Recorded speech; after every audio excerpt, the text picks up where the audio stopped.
Today we discuss about the topic mechanical properties of fluids. That means this is the next chapter. আমি ইয়াৰ পিছৰ চেপ্টাৰটোলৈ আহিছোঁ য'ত আমি ফ্লুইডৰ প্ৰপাৰ্টিজৰ বিষয়ে ডিছকাছ কৰিম। তো ফ্লুইডৰ প্ৰপাৰ্টিজৰ বিষয়ে ডিছকাছ কৰিবলৈ যাওঁতে আমি জানিব লাগিব যে হোৱাট ইজ ফ্লুইড।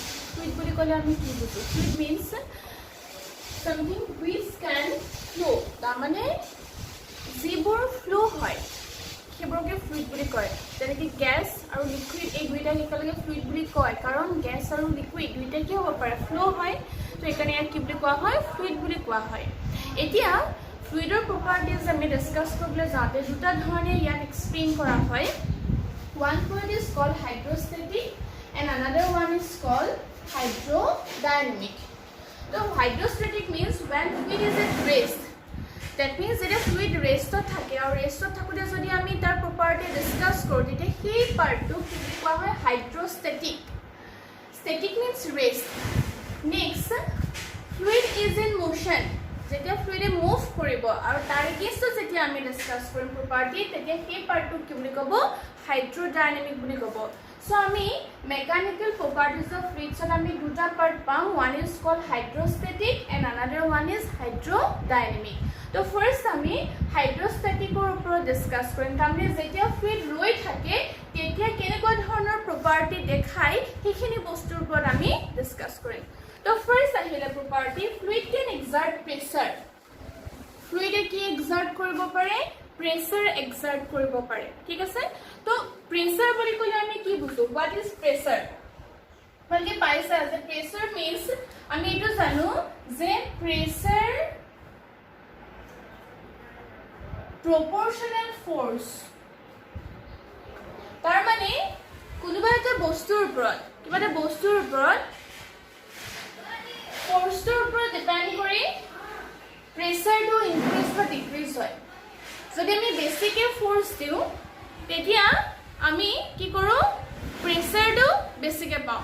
ধৰি ল'লোঁ যে এটা আমি বস্তুৰ ওপৰত ইয়াৰ ওপৰত আমি 10 kg ৱেইট দিছোঁ। 10 kg ৱেইটে ইয়াৰ ওপৰত যিটো প্ৰেছাৰ দিব 12 kg তাতকৈ বেছি দিব, কাৰণ 12 kgটোত বেছি আমি ফ'ৰ্চ পাওঁ। তো এইকাৰণে কি কোৱা হয়? Pressure is directly proportional to force. ঠিক একেধৰণে আৰু কি কৰা হয় যে প্ৰেছাৰটো কি হয়? ইনভাৰ্সলি প্ৰপৰ্চনেল টু কি হয়? এৰিয়া হয়। Force and 1/A। এৰিয়াৰ ইনভাৰ্সলি প্ৰপৰ্চনেল হয়। যিমানে এৰিয়া বেছি হ'ব সিমানে প্ৰেছাৰ কি হ'ব? কম হ'ব। যদিহে আমি এটা পিন ৱালত যদি আমি বহাবলৈ বিচাৰিছোঁ তেতিয়া আমি সেই পিনটোৰ এৰিয়া চাম। যদি সেই পিনটো শাৰ্প হয় তেতিয়া খুব সোনকালে ৱালত বস্তুটো সোমাই যায়, কাৰণ প্ৰেছাৰটো বেছি পায় স্মলেষ্ট এৰিয়া দিওঁটো।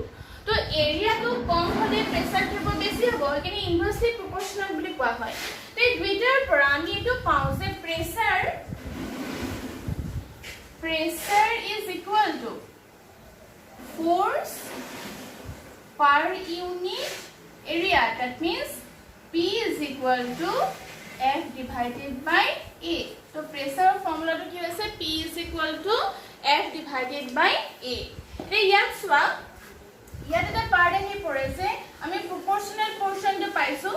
তাৰমানে ইয়াত এটা কনষ্টেণ্ট টাৰ্ম আহি যায় যাক আমি মেগনিটিউডটো 1 বুলি ধৰিব পাৰোঁ। তাৰমানে এনেকুৱা ধৰণৰ কেতিয়া ধৰিব পাৰিম? when 1 Newton force exert on 1 meter square surface area, then pressure is called কি বুলি কোৱা হয়? 1 Pascal। সেইটো কি বুলি কোৱা হ'ব? 1 Pascal বুলি কোৱা হ'ব। তাৰ মানে আমি কি পাইছোঁ? যদিহে আমি ফ'ৰ্চটো 1 নিউটন কৰোঁ, এৰিয়াটো 1 মিটাৰ স্কুৱাৰ কৰোঁ, তেতিয়া pressure is equal to 1 newton divided by 1 metre square 1 newton metre square per metre square. তেতিয়া কি আহিব চোৱা? এই পাৰ্টটো তেতিয়া ইয়াক কি বুলি কোৱা হয়?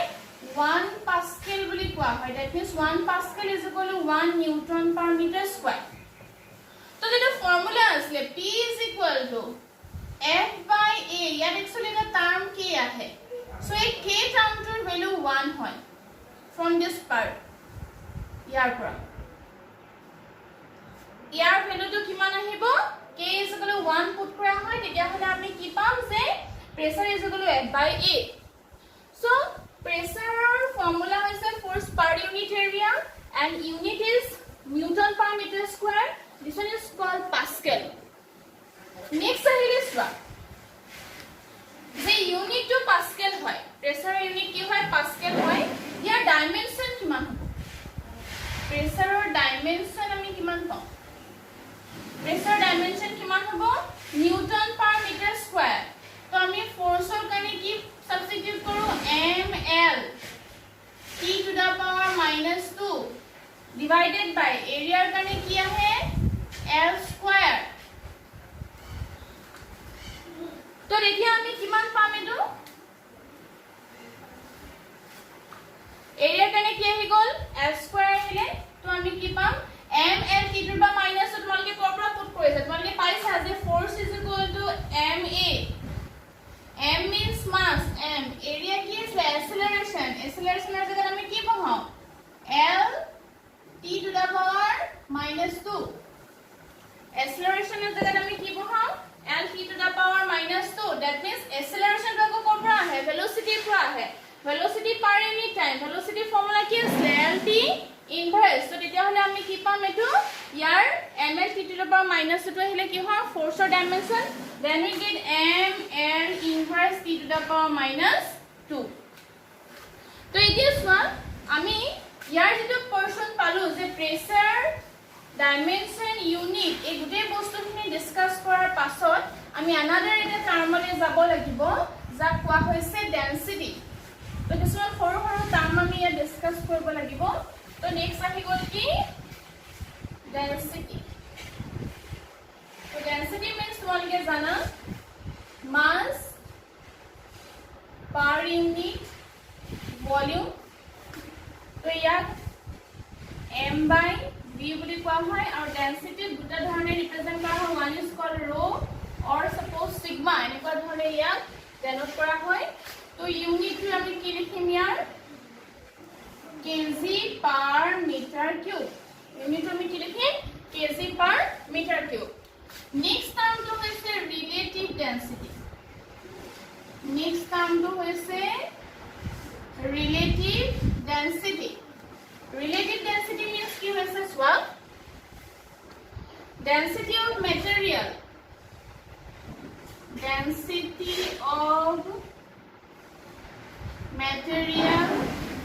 divided by density of water relative density to is the ratio density of material divided by density of water ami etu janu je density of water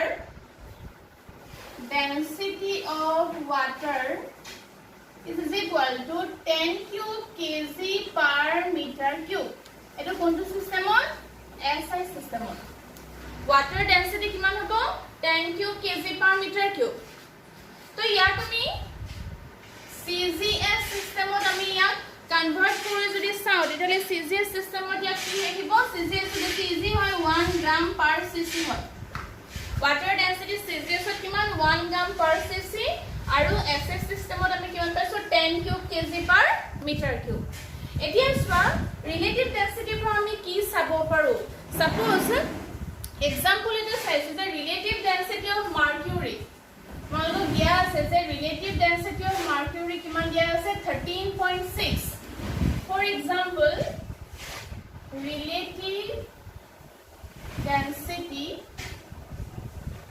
of mercury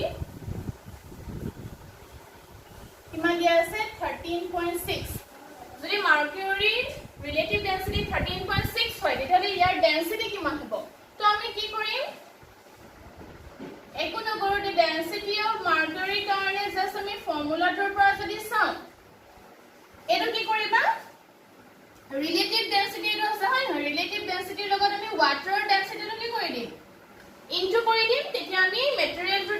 পাই যাম ৰিলেটিভ ডেন্সিটিটো গিভেন এটো দিয়া আছে ওয়াটাৰ ডেন্সিটি কিমান 10 cube KG পাৰ metre cube তো মেটেৰিয়েলটোৰ density উলিয়াবলৈ হলে আমি কি কৰিম ওয়াটাৰ ডেন্সিটিটো ইয়াৰ লগত ইনটু কৰি দিম তো তেতিয়ালে মাৰ্কাৰীৰ ৰিলেটিভ ডেন্সিটি দিয়া আছে 13.6 তো ডেন্সিটি অফ মাৰ্কাৰী কিমান হ'ব ডেন্সিটি অফ মাৰ্কাৰী কি হ'ব 13.6 ইয়াৰ লগত কি ইনটু কৰি দিবা ওয়াটাৰ ডেন্সিটিটো যদি আমি ইনটু কৰি দিও তেতিয়া হলে কি পাই যাম ৰিলেটিভ ডেন্সিটি অফ মাৰ্কাৰী পাই যাম এনেকৈ ধৰণে আমি কিছুমান মেটেৰিয়েলৰ কি উলিয়াব পাৰো ডেন্সিটি আমি ফাইন্ড আউট কৰিব পাৰো যদি হেতাৰ কি দিয়া থাকে ৰিলেটিভ ডেন্সিটি দিয়া থাকে তো তাৰে কেইটামান মই তোমালোকক দি দিছো তোমালোকে নোট কৰি লোৱা কেতিয়াবা দৰকাৰ হয় তো তাৰে আমি প্ৰথমটো লিখিছো সি ওয়াটাৰ য'ত সল্ট থাকে সি ওয়াটাৰ ডেন্সিটি কিমান হ'ব 1.03 into 10 cube kg per meter cube 1.03 into 10 cube kg per meter cube next likha air 1.29 into 10 cube kg per meter cube 1.29 into 10 cube kg per meter cube tar pasotu ahile hydrogenor karone ami sabo paru 9 into 10 to the power minus 2 kg per meter cube.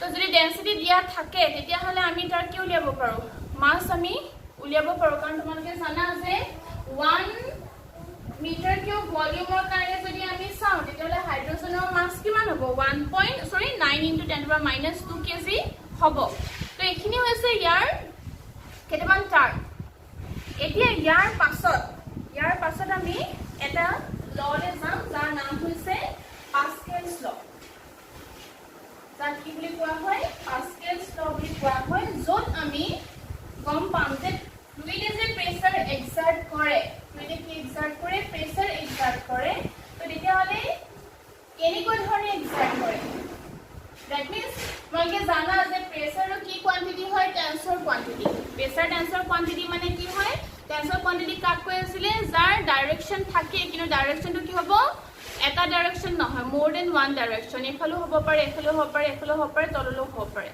তো যাৰ direction থাকে magnitude থাকে এটা vector যাৰ direction নাথাকে অকল magnitude থাকে এটা স্কেলাৰ আৰু যাৰ মোৰ দেন ওয়ান ডাইৰেকশন এটাতকে বেছি দিশ থাকে ডাইৰেকশন থাকে এটা কি বুলি কোৱা হয় টেন্সৰ তোমালোকে আগৰ চেপ্টাৰটো প্ৰেছাৰ ক্ষেত্ৰত পাই আছিলা সো প্ৰেছাৰক টেন্সৰ কোৱান্টিটি বুলি কোৱা হয় তো এতিয়া আহি গ'ল পাস্কেলছ ল Pascal's law বুলি ক'লে আমি কি বুঝো pressure inside a fluid is same Pascal's law হৈছে pressure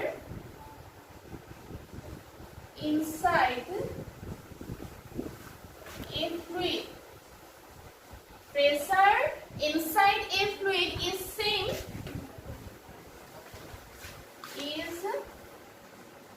same throughout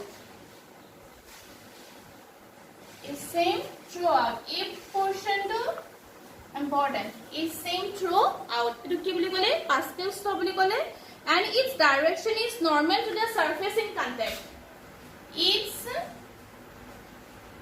direction is normal to the surface in contact normal to the surface in contact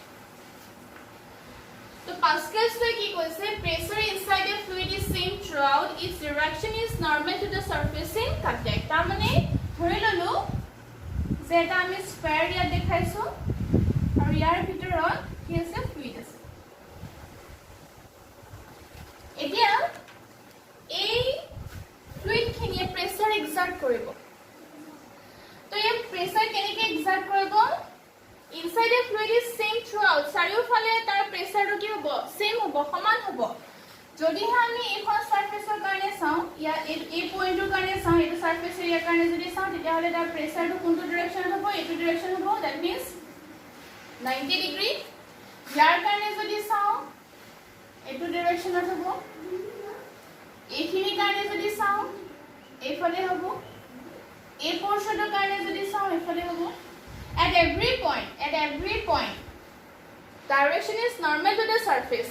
প্ৰত্যেকটো পইণ্টতে ডাইৰেকশনটো নৰ্মেল হ'ব, that means perpendicular to the surface, and the magnitude is same. At all point, pressure কি হ'ব? Same হ'ব inside a fluid. প্ৰত্যেকটো পইণ্টতে কি হ'ব? তাৰ প্ৰেছাৰটো কি হ'ব? ইকুৱেল হ'ব, সেম হ'ব। তাকে কি বুলি ক'লে? পাস্কেলছ ল বুলি ক'লে। আৰু তাৰ ডাইৰেকশনটো এনেকুৱা ধৰণৰ হ'ব, every point 90 ডিগ্ৰী। এতিয়া চোৱা, সাপোজ আমি ধৰি লৈছো যে এনেকুৱা ধৰণে এখন সাৰফেস আছে, ধৰি ললো যে এই পইণ্টৰ কাৰণে প্ৰেছাৰ নৰ্মেলি এক্ট কৰা নাই, এনেকুৱা ধৰণে এক্ট কৰিছে, এইটো ডাইৰেকশনত এক্ট কৰিছিলে, হ'ব লাগিছিলে এনেকুৱা। তো কেনেকৈ এক্ট কৰিলে প্ৰেছাৰে? এইটো ডাইৰেকশনত এক্ট কৰিছে, এইটো ডাইৰেকশনত এনেকুৱা ধৰণে কি কৰিছে? প্ৰেছাৰ এক্সাৰ্ট কৰিছে। তো এইটো হৈছে নৰ্মেল ৰিয়েকশন, এইটো হৈছে নৰ্মেল ৰিয়েকশন, আৰু এইটো হৈছে কি? Vertical pressure. তো এতিয়া এই এংগলটো ধৰি ললো থিটা, that means এই ডাইৰেকশনটোৱে সাৰফেসৰ লগত কৰা এংগলটো কিমান কো ধৰি ললো মই? থিটা ধৰি ললো। তেতিয়া এইটো কি হ'ব? থিটা হ'ব। তো ইয়াত এটা কথা আছে যে যদিহে এনেকুৱা হয়, তেতিয়া এই যেটো হৰাইজন্টেলি আমি ইনক্লাইন যেটো লাইন ড্ৰ কৰিছো, এই ইনক্লাইনেশনটো দুটা কম্পোনেন্টত ৰিজলভ হৈ যায়। তোমালোকে পিছত পাবা, যদিহে এনেকে যদি আমি এংগলটো কৰা দেখাইছো, তেতিয়া হলে এই দুটা কম্পোনেন্টত ৰিজলভ হৈ যায়। তো এই এংগলটো যদি থিটা হয়, এক্স এক্সিসৰ লগত কি এংগল কৰিছে? থিটা এংগল কৰিছে, তেতিয়া হলে এইফালে এটো কম্পোনেন্ট হ'ব p sin থিটা, আৰু এটো কম্পোনেন্ট হ'ব p cos থিটা। এটো p আছিলে, তো p can resolve into two components. p to দুটা কম্পোনেন্টত ৰিজলভ হৈ যায়। Along x axis p sin theta and along y axis p cos theta. When theta is makes an angle with x axis, তেতিয়া theta to কি হৈছে? x axis ৰ লগত angle কৰে, তেতিয়া এফালে sin theta আৰু এফালে কি হ'ব? cos theta হ'ব। তো এতিয়া চোৱা, এই যেটো কম্পোনেন্ট আছে, ভাৰ্টিকেল কম্পোনেন্ট যেটো আছে, ওপৰলে কি হৈছে? নৰ্মেল ৰিয়েকশন দেখাইছে, আৰু এফালে কি আছে? p cos theta. তো both are equal and opposite. তো এই কম্পোনেন্টটো এটা আনটো কি কৰিছে? ক্যান্সেল কৰিছে। যদি এটা সমান আৰু বিপৰীত হয়, তেতিয়াহলে এটা আনটো কি কৰিব? ক্যান্সেল কৰিব। তো এই ভাৰ্টিকেলি কি হৈ আছে? ব্যালেন্স হৈ আছে। That means liquids খিনি vertically balance হৈ আছে, ওপৰলৈ যোৱা নাই, তললৈও অহা নাই, কি হৈ আছে? vertically balance হৈ আছে। কি কাৰণে হৈ আছে? Because here two components, one is upward and another one is downward, one is reaction, another one is action, both are equal and opposite. That's why a point কি হৈ আছে? balance হৈ আছে। If along x axis p sin theta, এটো p sin theta আছে, তাৰ opposite একো নাই, তাৰ opposite reaction একো নাই। তো ইয়াত ধৰি ললো যে এই পোৰশনটোৰ কাৰণে এই লিকুইডছ খিনি যেটো হৰাইজন্টেলি আছে, তো হৰাইজন্টেলি যদি আছে, সাপোজ আমি লিকুইড খিনি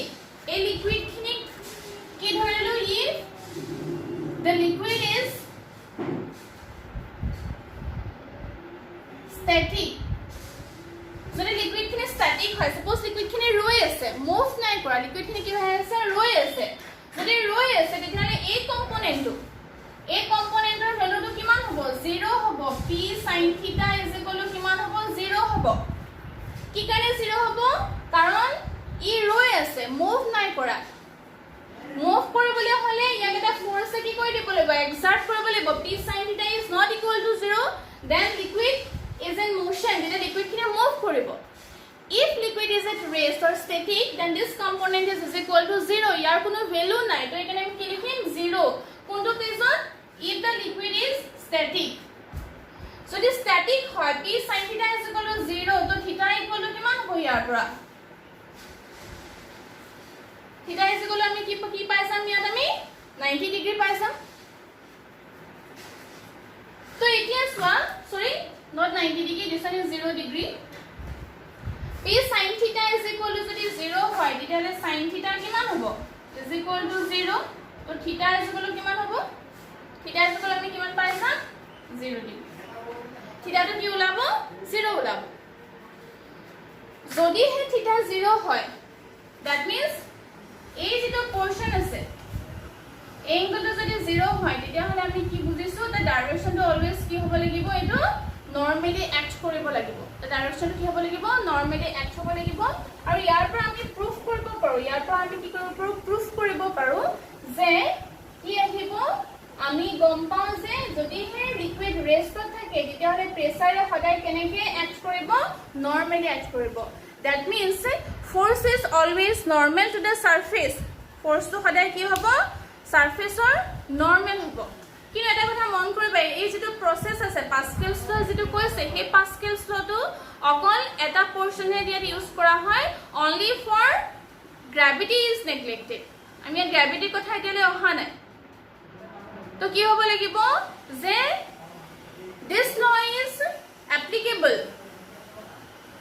only when gravity is neglected gravity কি হ'ব লাগিব neglect হ'ব লাগিব তেতিয়া হে পাস্কেলস লটো applicable হয় সো ইয়াৰ পৰা তোমালোকৰ কোৱেশ্চন আকলে স্টেটমেন্টটো লিখিবলৈ আহে যে পাস্কেলস লটো কি লিখা পাস্কেলস লটো 1 মাৰ্কৰ কাৰণে আহিব পাৰে এইখিনি বস্তু তোমালোকৰ নাহে যে যেখিনি জাস্ট এক্সপ্লেনেশ্যনৰ কাৰণে মই কৈছো এইটো অকল স্টেটমেন্ট 1 মাৰ্কছৰ লিখিব আহে এতিয়া আমি প্ৰেসাৰ যে ফ্লুইডে এক্সাৰ্ট কৰে তো আমি পাস্কেলস লৰ ক্ষেত্ৰত when gravity is neglected আমি গম পালো কিন্তু গ্ৰেভিটি যদি থাকে তেতিয়া হলে কি হ'ব যদি হে গ্ৰেভিটি থাকে গ্ৰেভিটি এক্ট কৰে তেতিয়া হলে আমি ফ্লুইডৰ ক্ষেত্ৰত প্ৰেসাৰটো কেনেকুৱা ধৰণে পাম যে প্ৰেসাৰ একেই থাকিব নে চেঞ্জ হ'ব তো হেতু আমি ডিসকাস কৰিম আমি ইয়াৰ পাছত যা কোৱা হয় যে আমি ফ্লুইডে কি এক্সাৰ্ট কৰিছে প্ৰেসাৰ এক্সাৰ্ট কৰিছে এট এ সাৰ্টেন ডেপথ যদি এটা সাৰ্টেন ডেপথৰ কাৰণে যদি আমি চাও তেতিয়া হলে ফ্লুইডে কেনেকৈ প্ৰেসাৰ এক্সাৰ্ট কৰিব সো নেক্সট টপিকটো হৈছে variation of pressure with depth inside fluid এটো খুব ইম্পৰ্টেন্ট হয় এক্সামত আহে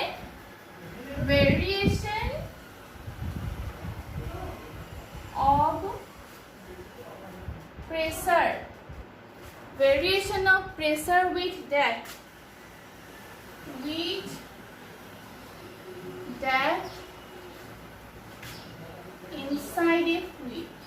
inside a fluid আৰু এটা ধৰণে ইয়াক লিখা হয় প্ৰেসাৰ ডিউ টু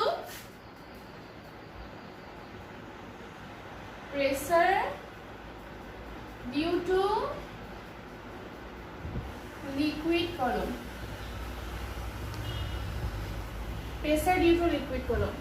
সো এটো এক্সপ্লেনেশন কৰাৰ আগতে অলপ বস্তু লিখিলো তোমালোকে মই কৈ দিছো এখিনি starting two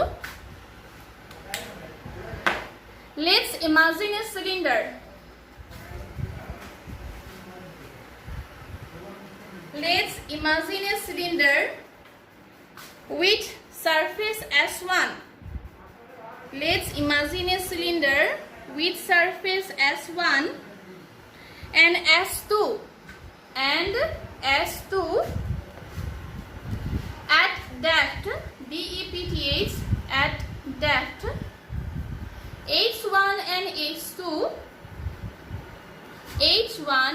H2 first up pressure by atmosphere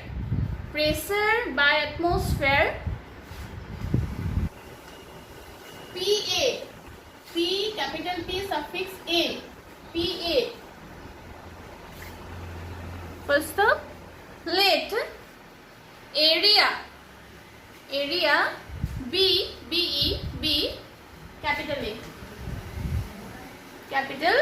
A ঠিক আছে তো এটা একটা ফিগার আহি যাব এতিয়া আমি এটা ইয়াত কি লৈছো সিলিন্ডার লৈছো আৰু ইয়াত কি আছে লিকুইড আছে ইয়াৰ ভিতৰত আমি লিকুইড ৰাখিছো ঠিক আছে তো ইয়াৰ ওপৰত এই সাৰফেস খনৰ ওপৰত ইয়াৰ ওপৰত কি হেচ কৰি থাকিব এই সাৰফেস খনৰ ওপৰত atmospheric pressure act কৰি থাকিব atmospheric pressure আমি কি ধৰিছো PA suppose inside the fluid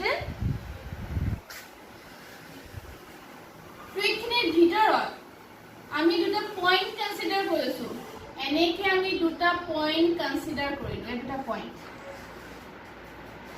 এই দুটা পইণ্ট কনসিডাৰ কৰি আমি এনেকুৱা ধৰণে ইয়াৰ ভিতৰত এটা সিলিন্ডাৰ ইমাজিন কৰিম যেনে সিলিন্ডাৰটোৰ top surface and bottom surface এই পইণ্টৰ ভিতৰত থাকিব দ্যাট মিন্স পইণ্ট দুটা সিলিন্ডাৰটোৰ টপ আৰু বটম সাৰফেসত থকাকে ইমাজিন কৰিম এটা আমি সিলিন্ডাৰ এটা ইমাজিন কৰিম সিলিন্ডাৰটো কেনেকুৱা হ'ব সিলিন্ডাৰটো এখন হৈছে টপ সাৰফেস য'ত আমি এই পইণ্টটো পাইছো then another one এখন হৈছে বটম সাৰফেস তো আমি কি ধৰি ললো লিকুইড খিনি বা ফ্লুইড খিনিৰ ভিতৰত এটা সিলিন্ডাৰ ইমাজিন কৰিলো য'ত টপ আৰু বটম সাৰফেসত পইণ্ট দুটা আছে এতিয়া এইখিনিৰ পৰা এই সাৰফেস খনৰ পৰা ইয়াৰ পৰা টপ সাৰফেসৰ পৰা লিকুইডৰ টপ সাৰফেস খনৰ পৰা বটম সাৰফেসৰ লৈকে আমি এটা হাইট ধৰি লৈছো এটো h2 কিমান ধৰিলো h2 আৰু টপ সাৰফেসৰ পৰা লিকুইডৰ টপ সাৰফেসৰ পৰা সিলিন্ডাৰৰ এই সাৰফেস খনলে এটা হাইট ধৰিলো কিমান h1 তো যদি হে দেখো h2 আৰু এটো h1 হয় তো তেতিয়া হলে সিলিন্ডাৰটোৰ হাইট কিমান হ'ব সিলিন্ডাৰটোৰ হাইট কিমান হ'ব সিলিন্ডাৰটোৰ হাইট আমি কি ধৰি লৈছো h ধৰিছো তো তেতিয়া হলে হিয়াৰ h is equal to কেনেকৈ উলিয়াম h2 minus h1 h2 ৰ পৰা যদি আমি h1 টো মাইনাস কৰি দিও then we get height of the cylinder ঠিক আছে তো এতিয়া চাবা এতিয়া আমি কি কৰিম যে টপ আৰু বটম সাৰফেসত এক্সাক্ট কৰা প্ৰেসাৰটো কিমান হ'ব ধৰি ললো টপ সাৰফেসৰ কাৰণে প্ৰেসাৰ কিমান p1 আৰু বটম সাৰফেসৰ কাৰণে প্ৰেসাৰ ধৰি ললো p2 তো এতিয়া আমি কি চাম force on top surface force on top surface is equal to কিমান হ'ব এই সারফেস খনৰ ওপৰত এটমস্ফেৰিক প্ৰেসাৰ এড কৰি আছে তো pa into a because we know that pressure is equal to F by A then force is equal to pressure into area so atmospheric pressure into area plus atmospheric pressure into area plus another one m1z next কি আহিব m1z m12 হৈছে ইয়াৰ পৰা এইখিনি লৈকে যিমানখিনি liquid হৈছে তাৰ amount m12 হৈছে এই সাৰফেস খনৰ পৰা সিলিন্ডাৰ টপ সাৰফেসৰ লৈকে যিমানখিনি এমাউন্ট অফ লিকুইড আছে হেতু হৈছে তাৰ এমাউন্ট m1 আমি m1 ধৰিছো এইখিনি যিমানখিনি লিকুইড আছে m1 into z because we know that f is equal to mg f equal to mg পৰা আহিছে তো তেতিয়ালে টপ সাৰফেসৰ টোটাল কিমান ফোৰ্স এক্সাৰ্ট কৰিব paa plus m1z similarly force on bottom surface কিমান হ'ব again atmospheric pressure into area plus top surface ৰ পৰা এইখিনি লাগে top surface ৰ পৰা ইয়া লাগে যিমানখিনি লিকুইড আছে top surface ৰ পৰা ইয়া লাগে যিমানখিনি লিকুইড আছে হেতু ধৰি ললো m2 তো m2 into z হৈ গল next portion to তো এটো আহি গল force on top surface and force on bottom surface এতিয়া আমি ডিফারেন্স ফোর্স কেনেকৈ পাম চোৱা ডিফাৰেন্স in force forceৰ ডিফাৰেন্স কিমান হ'ব পাৰে তো forceৰ ডিফাৰেন্স কেনেকৈ উলিয়াম forceৰ ডিফাৰেন্স আমি কেনেকৈ উলিয়াম f2 - k f1 এটো ধৰি ললো f2 এটো ধৰি ললো f1 তো কি লিখিম আমি f2 - f1 যাক ডেল্টা f বুলি ডেনোট কৰিব পাৰো তো আমি ভ্যালু সাবস্টিটিউট কৰো ভ্যালু সাবস্টিটিউট কৰিলে এইকিটা পোৰশন কি হ'ব ক্যান্সেল যাব ক্যান্সেল হোৱাৰ লগে লগে উইদিন ব্র্যাকেট কি থাকিব m2 m1 z common m2 m1 z common is equal to আমি কি লিখিব পাৰো AH2 row minus AH1 row into Z এতিয়া মাছৰ জায়গাত আমি এটো কোপৰা আহিলে মাছৰ জায়গাত আমি AH2 row কোপৰা আমি সাবস্টিটিউট কৰিছো কোপৰা সাবস্টিটিউট কৰিছো এটো চাইবা তোমালকে জানা অলপ আগত মই ডেন্সিটি ফৰ্মুলা লিখি আছো rho is equal to mass per unit কি লিখিছিলো ভলিউম লিখিছিলো তো তেতিয়া হলে mass is equal to কিমান হ'ব density into কি volume density volume means volume of the cylinder cylinder volume কিমান হ'ব যদি হে height h হয় আৰু area যদি a হয় তো তেতিয়া হলে a into h তাৰ কি হৈ যাব ভলিউম হ'ব then we get rho AH তো আমি তেতিয়ালে কি বহালো বটম টুৰ কাৰণে আমি কি লিখিছিলো এই গুটে পোৰশন টুৰ কাৰণে আমি কি লিখিলো h2 rho minus AH1 rho z তো এতিয়া ইয়াৰ পৰা h2 minus h1 টো আহি গল আৰু আমি কি কমন ললো a rho z টো কমন আহিলে is equal to a টো মানে কি সোৱা h তো কি আহি গল H A rho Z তো তেতিয়া আমি ডিফারেন্স ইন ফোর্স কিমান পালো H A rho Z the next step to আমি কি কৰিম সোৱা ইয়াৰ পিছৰ step to কি আহিব A to এফালে লৈ আনা delta F divided by A is equal to কি আহিব H rho Z तो delta F divided by A माने की pressure difference that means the delta P pressure difference H rho Z or we can write P2 minus P1 আমি লিখিব পাৰো H rho Z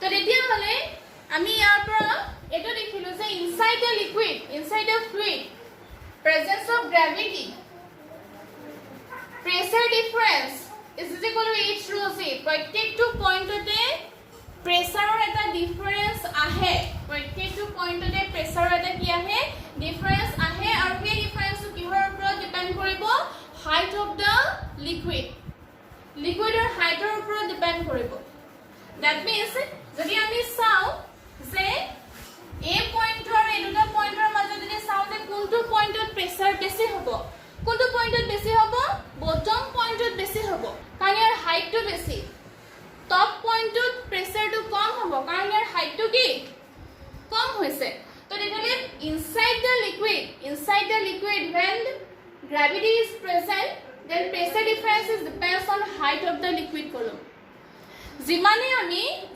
আমি তললে ডেপথলে গৈ থাকো আমি সি ওয়াটাৰ ক্ষেত্ৰত বা সমুদ্ৰত আমি যিমানে তললে গৈ থাকো ডেপথলে গৈ থাকো সিমানে প্ৰেসাৰটো কি হৈ যাব বাঢ়ি গৈ থাকিব কাৰণ কি বাঢ়ি গৈছে হাইটটো বাঢ়ি গৈছে তো তেতিয়ালে কিহৰ ওপৰত ডিপেন্ড কৰিব হাইটৰ ওপৰত ডিপেন্ড কৰিব এটো হৈছে যে লিকুইড কলমৰ কাৰণে আমি প্ৰেসাৰ কিমান পাম ফ্লুইড এক্সাৰ্ট কৰা এতিয়া এই কথা এটা আহি পৰিলে যে পাস্কেলছ লটো ইয়াত এপ্লিকেবল নহয় নেকি দ্যাট মিন্স পাস্কেলছ লৈ কৈছিলে যে ফ্লুইডৰ